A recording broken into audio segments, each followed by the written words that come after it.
Panahon, Magsiyawi kayo sa Panginoon, isang bagong awitin. Magsiyawi kayo sa Panginoon, sandaling diwan. Sa ngala ng Ama at ng Anak at ng Espiritu Santo, Amen. sumainyo ang Panginoon. At sumaiyo rin. Mga kapatid, aminin po natin ang ating mga kasalanan upang marapat tayong gumanap sa banal na pagdiriwang.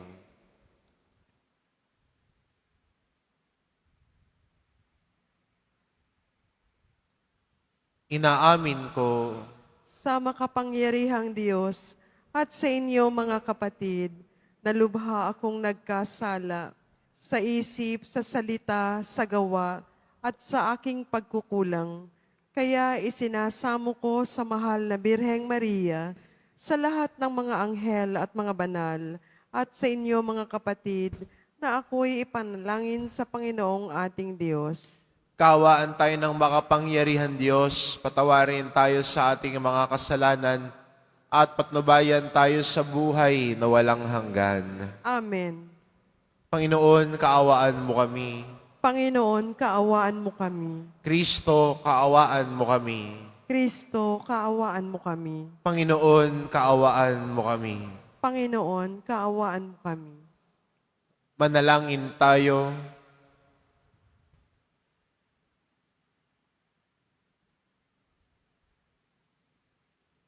Ama naming makapangyarihan, pinangatawanan mong manahan sa mga may loobing tapat at maasahan.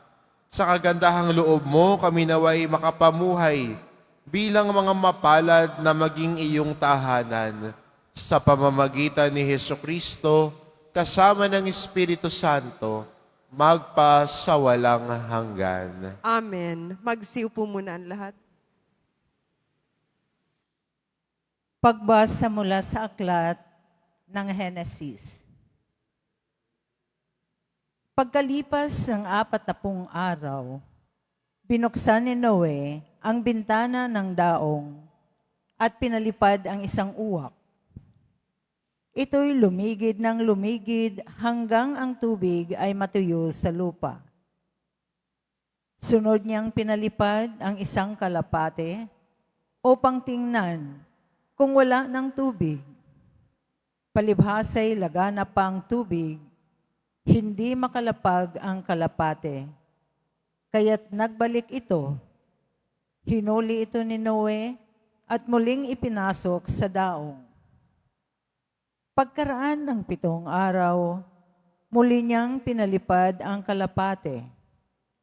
Pagbalik nito, kinagabihan, ito'y may tangay na sariwang dahon ng olibo.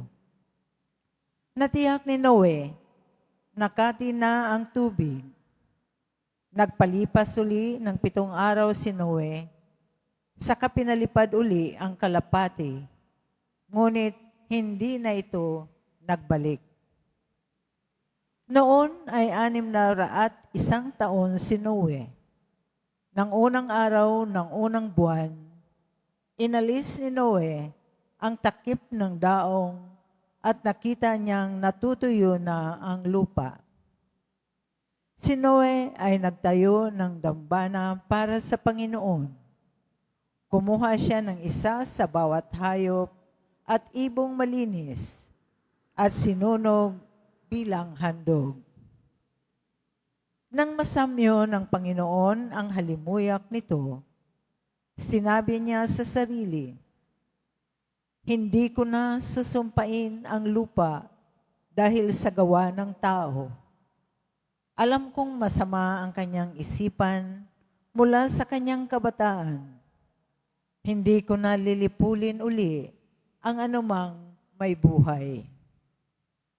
Hanggang nariritot buo ang daigdig, tagtanim, tag-ani, palaging sasapit, tag-araw, tag-ulan, taglamig, tag-init, ang araw at gabi, hindi mapapatid.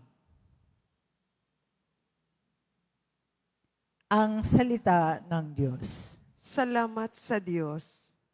Maghahandog ako sa Diyos ng pagpupurit malugod. Maghahandog ako sa Diyos ng pagpupuring malugod.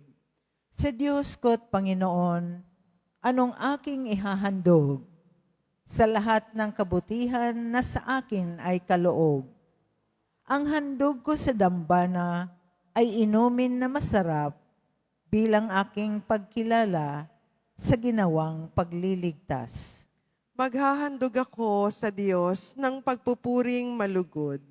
Sa tuwinang magtitipon ang lahat ng kanyang hirang, ang anumang pangako ko ay doon ko ibibigay. Masakit sa kalooban ng poon kung may papanaw, kahit ito ay iisa, labis niyang magdaramdam. Maghahandog ako sa Diyos ng pagpupuring malugod. Kapag nagsama-sama ang lahat ng iyong hirang, sa templo sa Jerusalem ay doon ko ibibigay. Ang anumang pangako kung sa iyo ay binitiwan. Maghahandog ako sa Diyos ng pagpupuring malugod. Magsitayo na po ang lahat.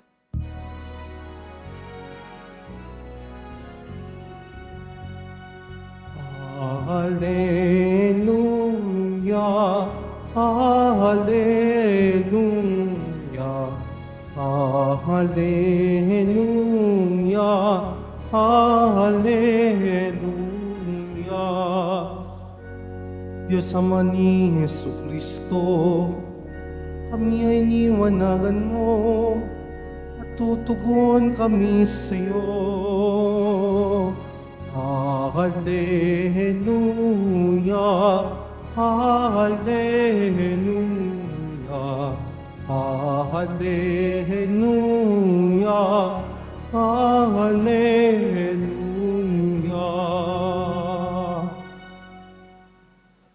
Sumainyo ang Panginoon, At sumayo rin ang mabuting balita ng Panginoon ayon kay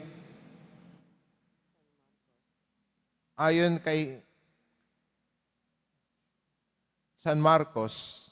papuri sa iyo, Panginoon. Nung panahong iyon, dumating sina Jesus at ang mga alagad sa Betsaida. Dinala kay Jesus ng ilang tao ang isang bulag at ipinamanhik na hipuin ito. Inakay niya ito sa labas ng bayan. Nilura ng mga mata sa kapinatong ang kanyang mga kamay. May nakikita ka na bang anuman? Tanong niya.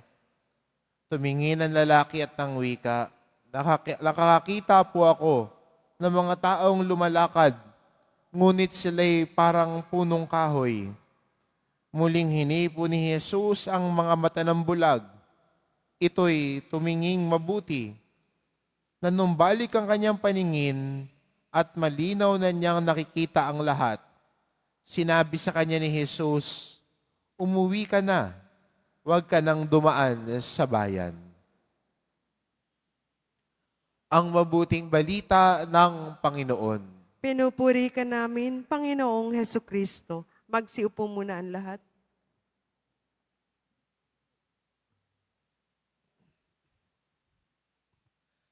Magandang mapansin sa ating ebanghelyo na si Jesus ay nagpapagaling. Nagpapagaling sa mga taong lumalapit sa Kanya ng may pananampalataya.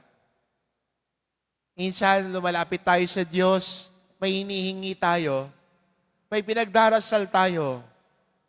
Pero magandang itanong, ginagawa ba natin ito dahil may pananampalataya tayo sa Kanya?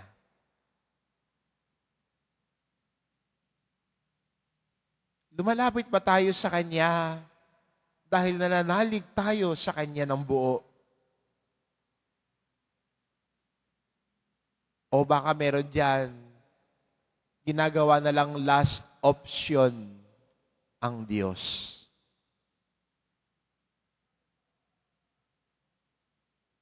ginagawa na lang second option.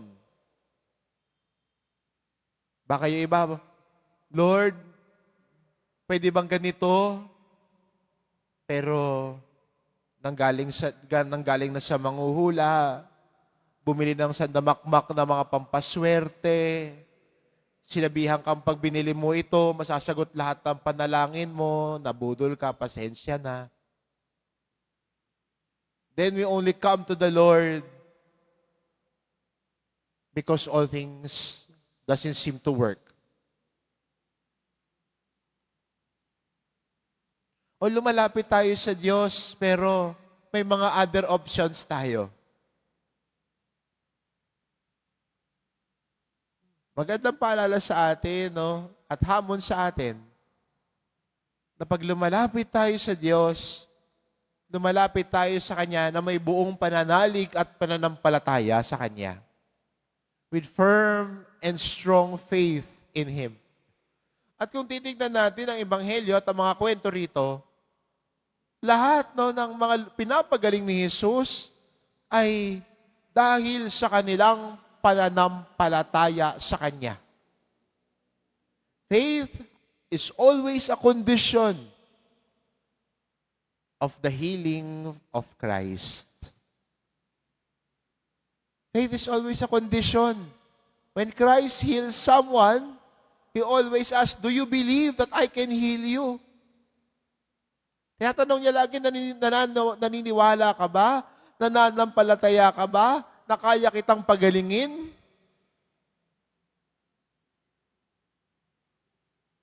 At ang sinasagot nila, opo.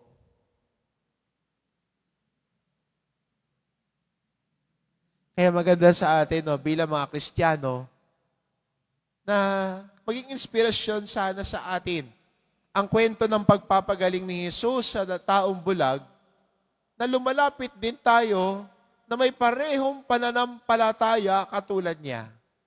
That we firmly believe that God would help us. We firmly believe that God is a loving Lord who gives us what we need. We firmly believe that Jesus gave up Himself to the cross because of His love for us. Mahal tayo ng Diyos, kaya inalay niya ang buhay niya hanggang kamatayan sa krus para iligtas tayo sa kasalanan. At dahil mahal din tayo ng Diyos, binibigay din niya ang pangangailangan natin sa panahong nararapat para sa atin. Hindi ho instant machine ang Diyos. Na pag nagdasal tayo, nakukuha agad natin yung dasal natin. Baka isipin ninyo, makapagdasal nga sa Quiapo, baka makuha ko ang panalangin ko. Huwag mong expect na paglabas ng simbahan, sasagutin agad ng Poong Nazareno ang panalangin mo. Dahan-dahan, pakunti-kunti, buo ang pananalig, buo ang pag-asa. Kaya sa ating Ebanghelyo, magandang mapansin, sa unang hawak pa lang ni Jesus sa mata ng tao, hindi agad bumalik yung paningin niya eh. Nung tinanong siya, may nakikita ka na ba? Ang sagot ng lalaking bulag, may nakikita akong parang tao naglalakad pero para sila mga puno. At nung hinawakan ulit, saka nanumbalik ang paningin niya. At times, God doesn't answer our prayers immediately. At times, God doesn't give all at once. But as Christians, with faith in Him, we learn to trust in Him. Siya ang bahala sa atin. Sa Kanya natin nilalatag ang buhay natin. Siya lang, wala nang iba. Siya ang pinaghuhugutan natin ng pag-asa natin sa paglalakbay natin sa buhay. Dahil yun sa pananampalataya natin sa Diyos. Kaya maganda sa pagdiriwang natin na misang ito, hilingin natin sa Diyos na patibayin at palakasin ang ating pananampalataya. Tulungan niya tayo na manalig sa Kanya, magtiwala sa Kanya, at umasa sa Kanya. Dahil lahat ng iyon, dahil sa pag-ibig niya tungo sa atin. Amen. Magsitayo na po ang lahat.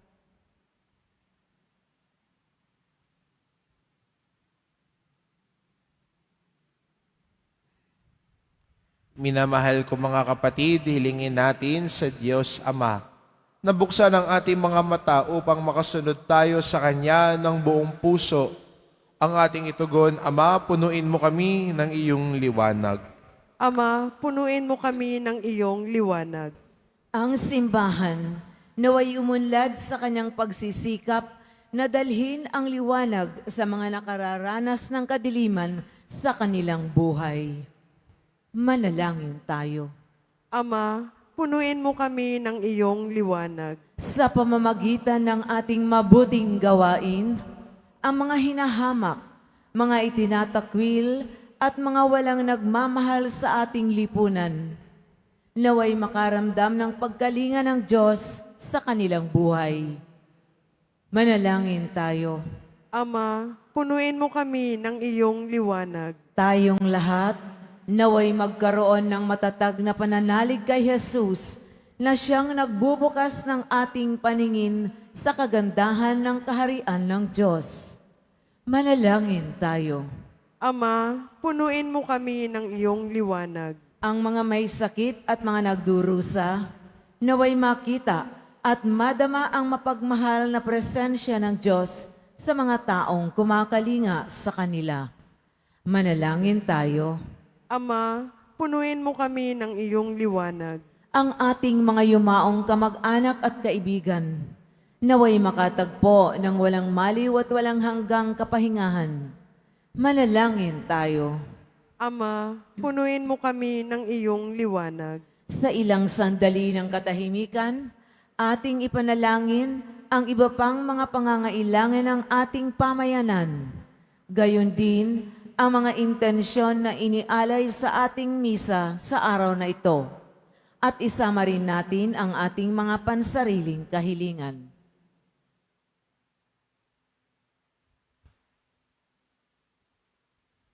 Manalangin tayo. Ama, punuin mo kami ng iyong liwanag. Ama naming nasa langit, punuin mo kami ng iyong liwanag at pawiin mo ang kadiliman sa aming buhay upang mabuhay kami sa liwanag ng iyong anak na si Kristo. Hinihiling namin ito sa pamamagitan ni Kristong aming Panginoon. Amen. Magsiupo muna ang lahat.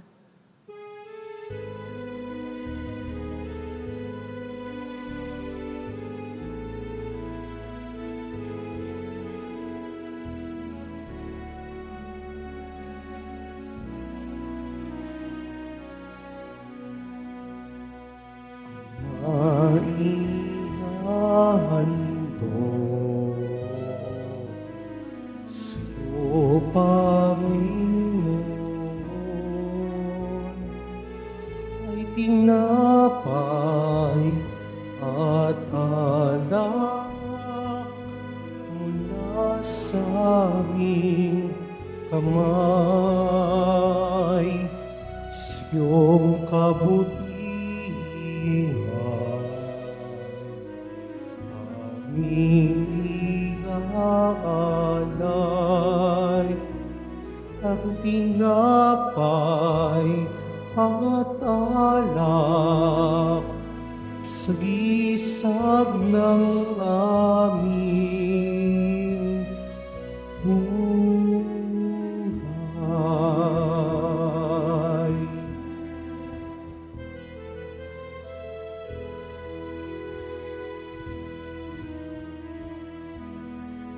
Magsitayo na po ang lahat.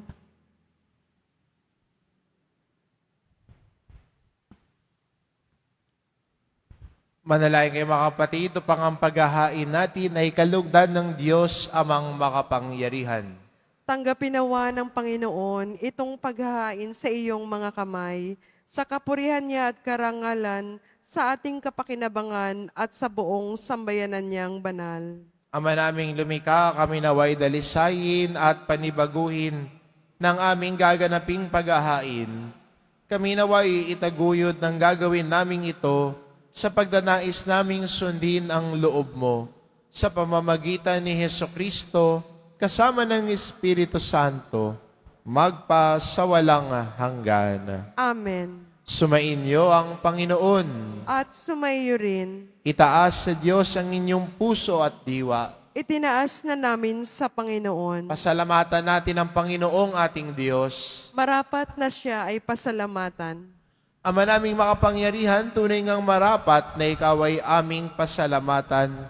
Sa iyong paglingap at kagandahang loob, ang tao'y nilikha mo't pinangangasiwa sa sansinukob. Sa hangad mong siya'y iwastong lubos, siya'y pinagdusa mo sa kanyang pagtalikod.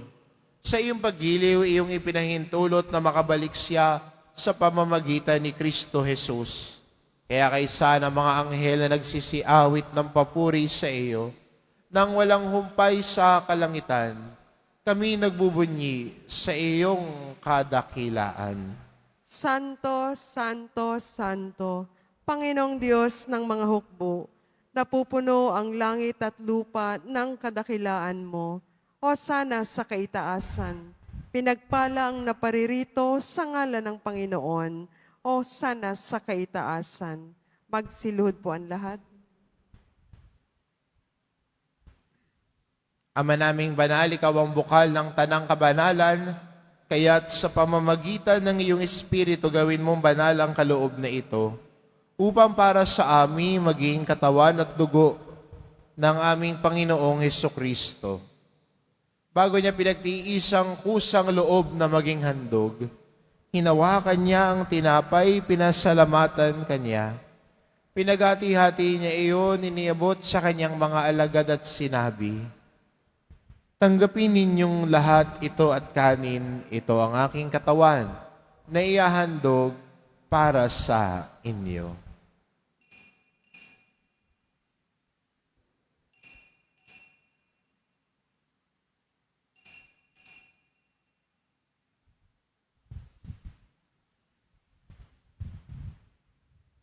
Gayun din naman na matapos ang hapunan, hinawakan niya ang kalis, muli kanyang pinasalamatan. Iniabot niya ang kalis sa kanyang mga alagad at sinabi, tanggapin ninyong lahat ito at inumin ito ang kalis ng aking dugo. Nang bagot walang hanggang tipan, ang aking dugo na ibubuhos para sa inyo at para sa lahat, sa ikapagpapatawad ng mga kasalanan. Gawin ninyo ito sa pag-alala sa akin.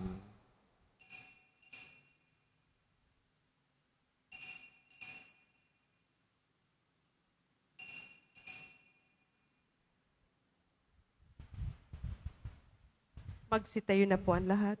Ipagbunyi natin ang misteryo ng pananampalataya. Si Kristo'y namatay, si Kristo'y nabuhay, si Kristo'y babalik sa wakas ng panahon.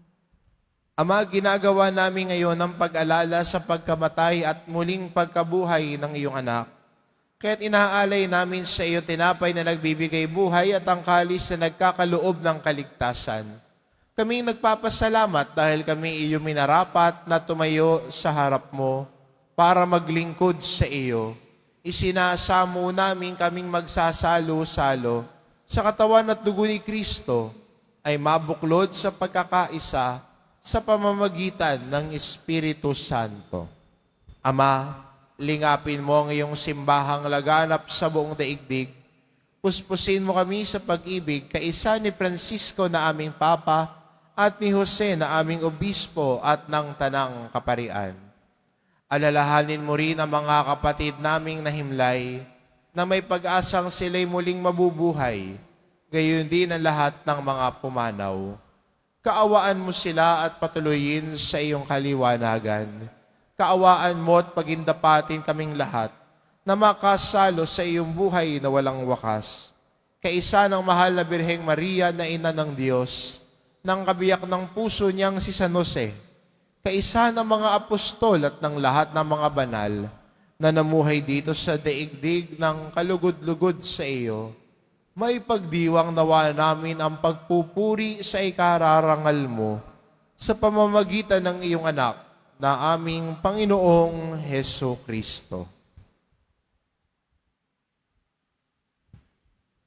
Sa pamamagitan ni Kristo kasama niya at sa Kanya, ang lahat ng parangal at papuri ay sa iyo, Diyos amang makapangyarihan, kasama ng Espiritu Santo, magpa sa walang hanggan.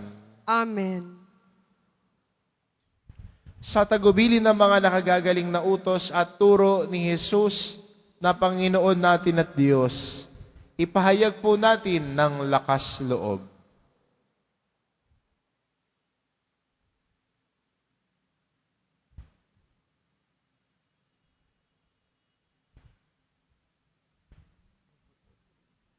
Ama namin, sumasalangit ka, sambahin ang ngalan mo, mapasa amin ang kaharian mo, sundin ang loob mo dito sa lupa para nang sa langit. Bigyan mo kami ngayon ng aming kakanin sa araw-araw at patawarin mo kami sa aming mga sala para nang pagpapatawad namin sa nagkakasala sa amin. At huwag mo kaming ipahintulot sa tukso at iadya mo kami sa lahat ng masama.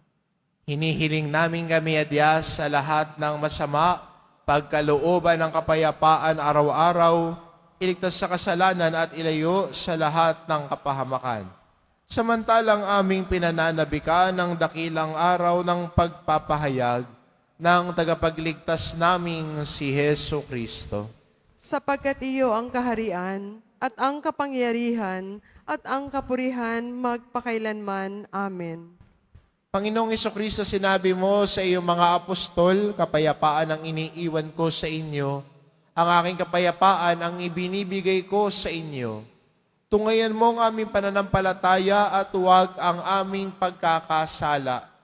Pagkalooban mo kami ng kapayapaan at pagkakaisa, ayon sa iyong kalooban kasama ng Espiritu Santo, magpasawalang hanggan. Amen. Ang kapayapaan ng Panginoon ay laging sumainyo. At sumaiyo rin. Magbigayan kayo ng kapayapaan sa isa't isa. Kordero ng Diyos na nag-aalis ng mga kasalanan ng sanlibutan, maawa ka sa amin. Kordero ng Diyos na nag-aalis ng mga kasalanan ng sanlibutan, maawa ka sa amin. Kordero ng Diyos na nag-aalis ng mga kasalanan ng sanlibutan, ipagkaloob mo sa amin ang kapayapaan. Magsiluhod po ang lahat.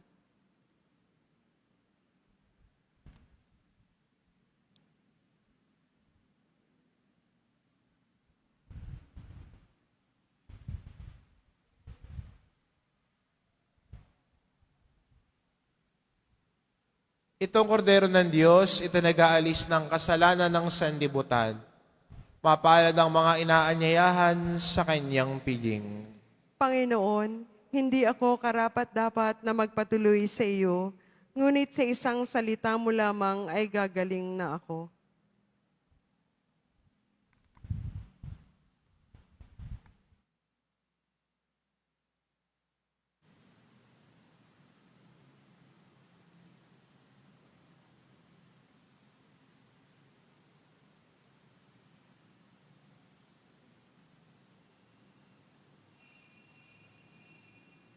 Para sa lahat ng tatanggap ng banal na komunyon, sasagot po tayo ng amen pagkasabi ng pari o ng lay minister ng katawan ni Kristo at isubo agad sa bibig bago umalis sa harapan ng pari o lay minister. Sumunod po tayo.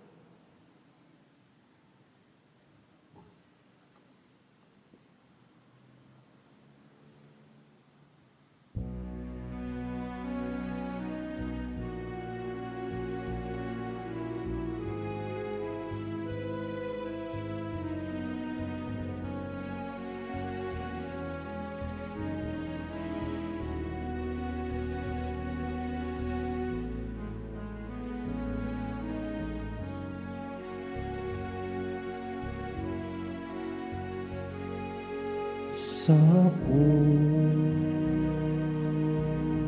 puso ko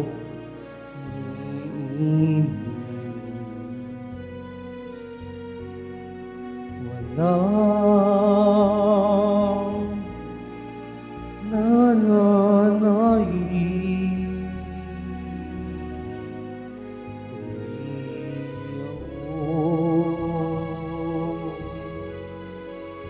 pananalig sa sintang inibig, hindi ka man masinayan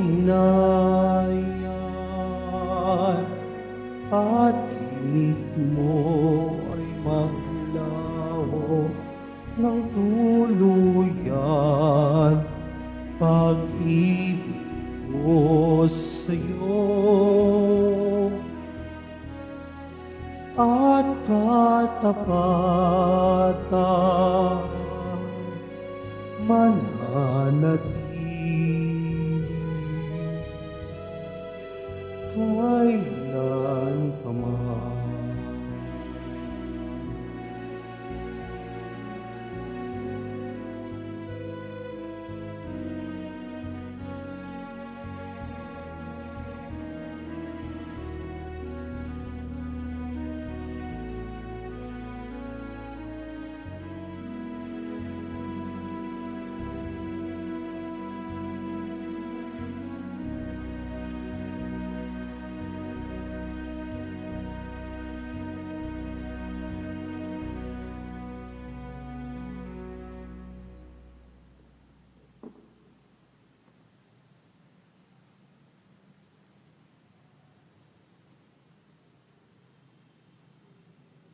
Announcement.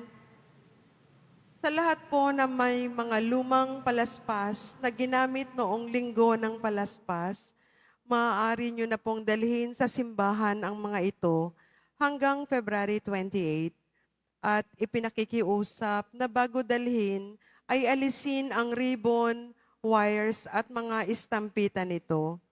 Ito po ay susunugin sa darating na March 4, 2025, Martes, bago ang Miyerkules ng Abo sa March 5, 2025.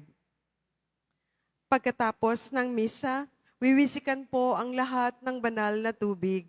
Pinakikiusapan ng lahat na manatili lamang muna sa inyong mga lugar, tanging sa Quezon Boulevard o sa Plaza San Juan lamang ang labasan ng lahat. Sumunod po tayo. Maraming salamat po sa inyong pagdalaw at pagsisimba sa Basilica Menor at Pambansang Dambana ni Jesus Nazareno. Tumayo po ang lahat. Manalangin tayo. Ama naming mapagmahal, kaming pinapagsalo mo sa banal na pakikinabang, ay gawin mong laging manabik na pagsaluhan ng kaloob mong ito sa aming ikabubuhay sa pamamagitan ni Hesukristo, kasama ng Espiritu Santo, magpa sa walang hanggan. Amen. Sumainyo ang Panginoon. At sumaiyo rin. Mahal na pong Isus Nazareno, inihayag mo sa pamamagitan ng krus ang walang maliw na pag-ibig ng Diyos sa sangkatauhan. Pakinggan mo ang kahilingan lalo na para sa mga nangangailangan ng iyong tulong at awa. Makamtanawa namin ang iyong kasagutan na may utang na loob na tinatanaw. Basbasan din po ninyo itong mga imahin at dasalan upang lalo kaming manalangin at magtiwala.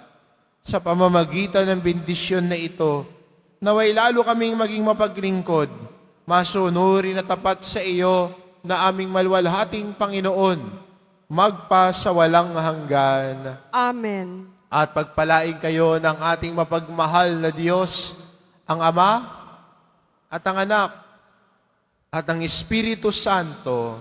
Amen. Humayo kayo, taglay ang kapayapaan ng poong Jesus Nazareno. Salamat sa Diyos.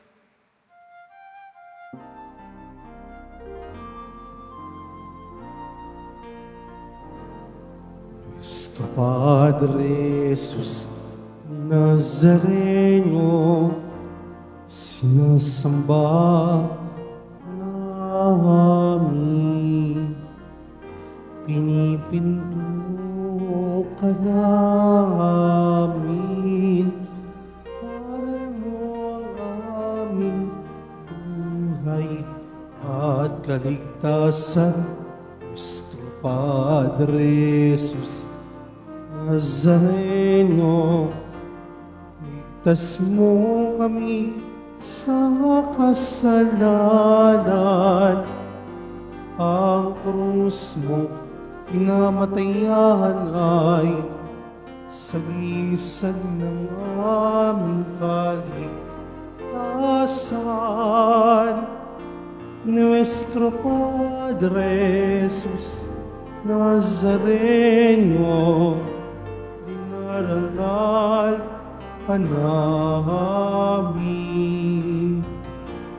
Nuestro Padre Jesus Nazareno, iluluwalhati ka namin. Nuestro Padre Jesus Nazareno, dinarangal ka namin. Nuestro Padre Jesus Nazareno, inuwalhati